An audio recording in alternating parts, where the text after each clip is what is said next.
Hello and welcome back to Modeling Your House in 3D, and today we'll be talking about materials. I have basically a brand new scene set up here, and you need to go to Edit, Preferences, and go to your Add-on tab and make sure that the Node Wrangler is turned on. Make sure this checkbox is on, and also when you go to System, make sure either CUDA or Optics is enabled.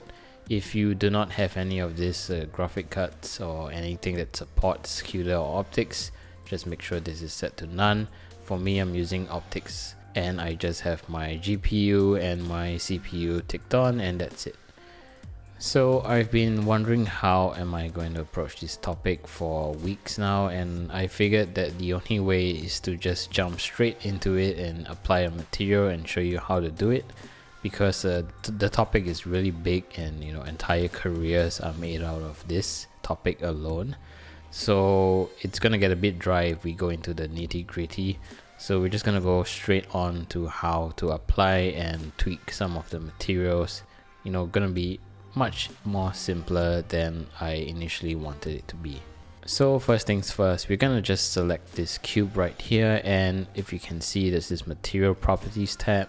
We're gonna click on it, and you can see that this cube already has a material. It's the default gray material, and basically we want to just remove this from the cube by pressing the minus button over here. So we're removing this material, and we're just gonna create a new material by pressing new. So just by pressing this is the new material, and of course, as you can see here, this is white and this is gray. And if I go to the base color by clicking on this color thing, this color wheel starts to pop up, and I can actually adjust the colors, but you don't see anything moving because we are in the wrong mode right now. The mode we should be in is the viewport shading material preview mode, which is down here. We were currently in the previous one, which was the solid display mode. So in this mode, as we know, that everything will look gray, so this is the mode we want to be in. So as you can see, just by clicking on the base color, and adjusting the color wheel, I can change the color of this material. But of course, as you realize, there's sort of no shading, there's no shadows being created. Everything's quite flat. So just really quickly, we are going to add a plane right here. Just gonna make this bigger, and I'm just gonna move my cube up slightly to be sitting on the plane, or roughly where it is. And as you know, we have a point light in our general scene, and I'm going to change this to a spotlight. As you can see right now, by default, the spotlight is pointing on the cube, and in this material preview node, we do not see any shadowing. So to view this in the rendered mode, we have to go to the next icon here, which is the rendered display mode, and you can see some shading. There's some shadows created, self-shadowing on the cube as well. And this might be a better way of previewing how your materials will be, but after a while, when you get more stuff in the scene, this mode will get pretty much slow. So you might want to drop back to the material preview mode to actually preview your materials. So let me jump back to the rendered preview mode, and we have this blue cube. So I'm just gonna select the blue cube, and maybe I'll just make it even bluer so there's more contrast, we can see it. And as you can see, so this is now the material, and if you want to rename this material, just double click on this word over here. Maybe we call it the blue material. And of course, when you select this option here, you can see the list of materials in your entire scene. So after a while, this list here will become huge, just like your outliner here. So make sure you rename all your materials when you're done with it. So as I scroll down here, we can see all the different material settings. There's lots of stuff to go through, and fortunately we do not need to go through every single one of them, because just by previewing your house, you don't actually need to use every single thing. Basically, this principled BSDF material will allow you to sort of make any other material that you want. So it's very customizable. You can make this look metallic. As you can see, there's this metallic tab. So there's lots of ways to actually edit this material, but we will go through that next time. So firstly, I just need to show you how to actually add and remove materials from your objects, because that's really just the basics. So as you know now, we have this blue material right here, but if you wanted another material, let's say on this side of the cube you wanted it to be a red material, you will have to add a slot over here and create a new material, and we can just rename this immediately, red material. And then I'm just going to go to my base color and adjust the color through the color wheel. Of course, there are many different ways you can adjust this color, and feel free to just do whatever you want to get the color you want. When, as you notice by now, we have two different materials on the cube, but you can only see one color, and this is because we haven't assigned the material, which is the red material, onto the cube or anywhere onto the cube. So let's say if you wanted this side of the cube to be red, what you gotta do is that you gotta go into the tab mode, which is the edit mode, select the face, and maybe I'll just select this face as well, and then I will select this red material and press assign. And when I click away, exit from the edit mode, as you can see, we have this sides assigned red. And of course, you can always add more. So as you can see, I can add maybe I'll just create a new material, call this green material, and I will make this green. And of course, I'm just gonna maybe make the top part green, so I'm just gonna select this and assign. And this is how you assign materials, and this is really how I assign wall colors to my house. So now I'm just, for the sake of showing you an example, I'm just going to remove the green material, and look what happens. The green material will actually default back to the material on top of it. So as you can see here, it defaulted back to the red material, and of course when I remove this red material, everything will become blue. So you may be wondering like, okay, so now how do I add them back? So what you have to do is that you have to create a new slot, and make sure you press this button, which is the material browser, and add back your material this way. Because if you don't do that, for example, I'm just gonna remove this again, and if I just, with this material selected, I'm just gonna select the red material, it basically just swaps it out, which is not what you want. So make sure you create a new slot whenever you want to add a new material onto your object.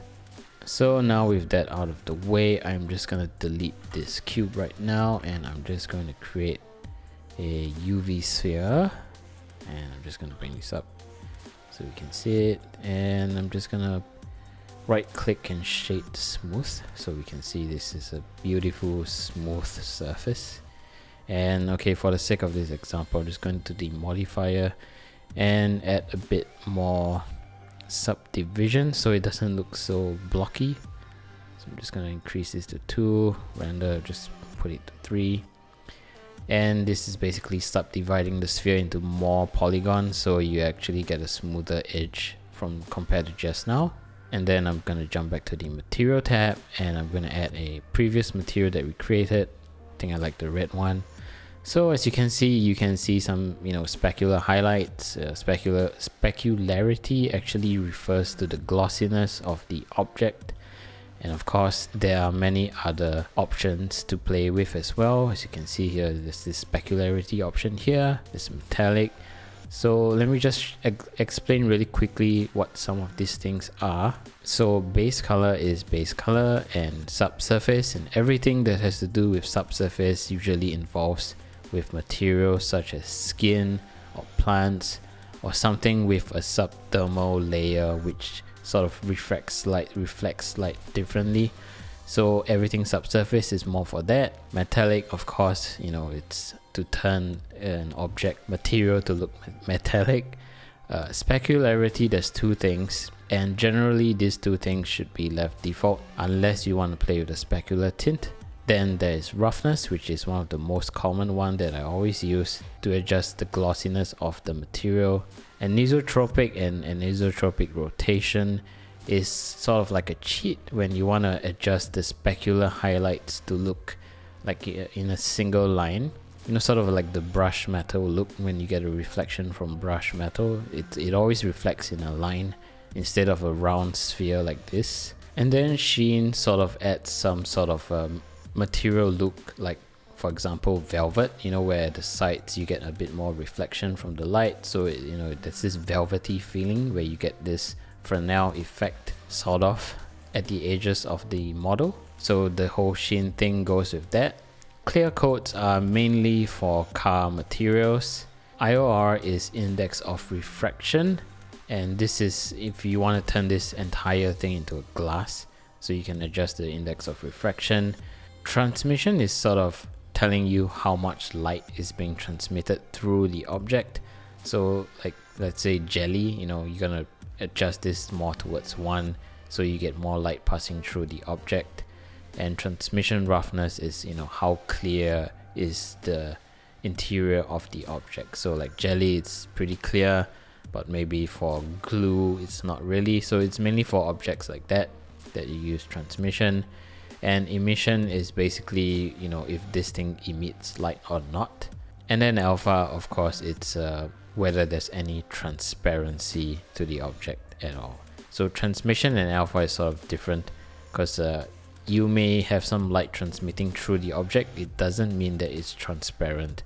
So those two things are actually separate. And for normals and all these blue things, we will talk about that much later. We don't have to look at it right now. So before we jump back into the model of our house, we're going to talk a bit about render properties over here in the render properties tab, and make sure that your render engine is set to Eevee. If you have a better computer, you might want to try out Cycles. And Cycles will give you a better representation of how the light actually bounces around your scene, because this is a ray trace renderer and it is pretty damn accurate. So if you do have a very powerful computer, you can use Cycles and make sure your device is set to GPU for a faster computation. And of course, if you want this to look nicer as a preview, you can turn on denoise, and you can set your denoiser under the optics option. It works pretty fast for me as well, but both of them works as well. So just play around with your settings, see whether Cycles work for you. Otherwise, you can stick with Eevee for now. So the only reason why I'm telling you to adjust this render engine to Eevee is because it's over here. When we look at the rendered viewport shading, we want to see some shadows sometimes. If you have a computer that doesn't really, you know, work fast enough and this is too slow for you, even for Eevee, you can probably jump back to the viewport shading in this material preview mode, where you don't get any shadows, but of course everything will look more flat like this. So it's up to you, completely up to you, but I prefer to see things in Eevee to get my shadows, so you know, everything sort of looks more sort of real for me. So yeah, right now we're just gonna jump straight back into the house model, and I'm gonna show you how to apply materials on it. Alright, so we are back in our Clementi Pix version 6 file, and we're just gonna add colors to this house. So first things first, I am going to hide the ceiling, because as you can see, when I'm in this preview mode, we actually have the scene covering our house, and you know, it's going to be really hard from the top down view to see things. So we're just going to go and select the ceiling, and I'm going to press the period key over here on the outliner. Oops, over here, select ceiling outliner and hide in viewport. So basically now we can see everything from the top. And of course, if you realize, when we are in this rendered preview mode and with my render engine set to Eevee, everything is grayed out because we do not have a light source. So we are going to add a light. I'm just going to Shift A, go to light, and I can basically add any light. So for now, I'm just going to add a point light. And as you can see, when I move it into the house, that's what basically a point light is. It's a light emanating from a point. And of course, you can always change the type of light, and by going to this object data property, so this light bulb over here in this tab, you can actually change the point light to any other light. Make sure your point light is selected, otherwise this option will not be here. And you can change the light to any kind of light. You can change this to sun, spotlight, as you can see, spotlight. But commonly this would be an area light for HDB house. As you can see, we will add a light here. We're going to go quickly into top view and adjust this into the middle of the room. And I'm just going to go back into this mode to see how strong the light is, and it's not very strong, so I'm just going to increase the power maybe to 100-watt light bulb. So as you can see, this is how it looks like, and it's casting the shadow against the wall and all that. This looks really cool. Alright, I can duplicate this. I can shift D, move it around, add another one here, because that's generally where it is. There's actually some electrical point on the ceiling here for a standard 4-room HDB house. And of course there's one here as well, so I'm just going to shift D, add another one here. And all these are 100 watts, so you can always change this light power again later on. No problems with that. And anyway, this is just adding this so that you can actually see what happens in the model. But firstly, we're just gonna change the wall color. So how do we change the wall color? We have to select the wall, of course.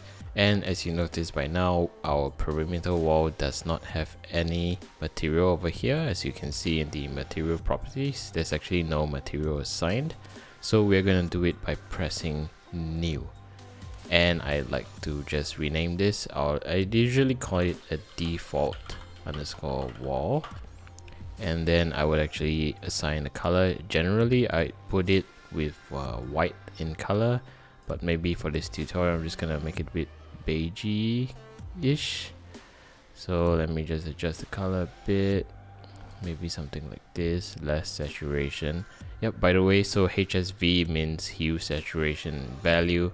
Hue represents the color, saturation is how saturated the color is. So the more saturated, this indicator over here will go more to the sides, and then less saturation will go more to the center.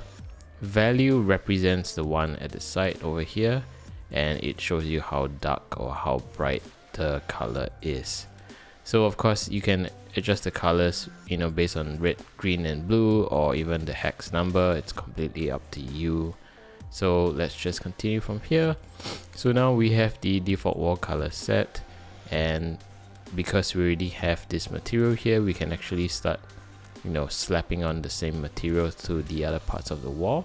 So for these columns over here, just have to select the columns, go to this list and just select this default wall. And as you can see, the colors just pop onto the mesh itself. So right now let's actually change the wall color over here, and I'm going to show you how to do this. So firstly, I'm going to select this wall, and what's going to happen is that I'm going to make some adjustments on the wall material right here. So I'm just going to adjust the roughness of the wall material to be a bit more rougher. In general, I just like to set it about 0.9. It's pretty rough, and this is because depending on the paint you use for the wall, your wall paint may be more glossy or less glossy, so it's up to you to adjust the roughness quality of this, and it's over here in the roughness editing slider over here. So let me now scroll to the top. And what we're gonna do is, because we actually made some adjustments here, sometimes you might want to just copy this material. And the reason why you want to start copying materials is because further down the road, when you start to make more adjustments over here with the different settings of certain materials, you don't want to just create a new material and redo all the settings again. So copying the material is the fastest way. So how to copy the material, just go over here and press the copy button right here, and as you can see, it has made a copy and it has this 001 thing. So maybe I would just rename this immediately. I'll just call it a red wall or something, and I will just adjust the base color to be a bit more red. So as you can see, we have replaced the old material with the new red wall material, but at least what happened over here is that it maintains the roughness settings that we used just now for the default wall. So how do we actually reapply this? So we just have to remove this and actually add back the default wall. And what's gonna happen, I'm gonna add a new slot, and then I'm just gonna add the red wall to it. And of course, because we haven't assigned anything, so we're just gonna go into edit mode, and we're gonna have to select this wall. So very simple, you just use your marquee tool and just do the selection. Make sure you don't forget to select this side as well. And with all these faces selected, just select the red wall and press assign. So this is how you do it. I'm gonna jump back out of edit mode, and because we have this new red wall material right here, we can always assign it onto our columns by just going to the list with your column selected and pressing the appropriate material to go along with it. So yeah, this is how basically you actually do material selections and assignments, and this is how I actually personally paint my walls. So the next step, we are going to do something more complicated, which is to actually texture the floors. And of course, you could do the same thing, with the floor textures. You could always just, same thing, assign a material to the floor and assign materials to the skirting. But for the floors, generally, you have some more intricate textures, which we are going to talk about over here when we start to use Blender Kit, and we're going to learn how to use all these different materials. So we can actually just drag and drop to assign the material to the floor. And unfortunately, it's not going to be that simple. There's actually a bit more complicated to actually assign textural detail to a 3D object. So it's quite different from how we're doing this flat color thing. So for flat color, this works very well, but for textural detail, that will not work.